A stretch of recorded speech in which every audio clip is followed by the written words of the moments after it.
जी बिस्मिल्लाहिर्रहमानिर्रहीम। आप देख सकते हैं कि ये मासूम बच्चे जो हैं इस वक्त ये कुआं नुमा जब से ये पानी भर रहे हैं ये ट्यूब, और इन बच्चों का कहना है कि यहाँ तकरीबन 2 घंटे की मुसाफत से हम यहाँ पर बच्चे पानी भरकर लाते हैं। और ये देखिए आप यहाँ पर एक स्टोरेज बनाया है इन्होंने अपनी मदद के हिसाब से, जैसे घर से पानी भरकर अपने घरों तक ले जाते हैं।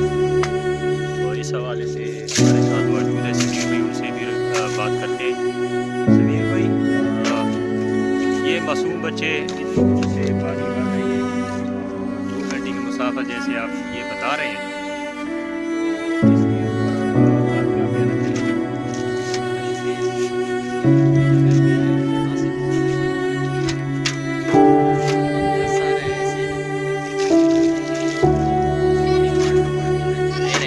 लेकिन इसके बावजूद 2025 में भी 26 में भी हमारी ये हालत है कि लोग गद्दों पे पानी लाने पे मजबूर हैं। और ये इन लोगों ने अपनी मदद आपके तहत कुआं खोदा हुआ है।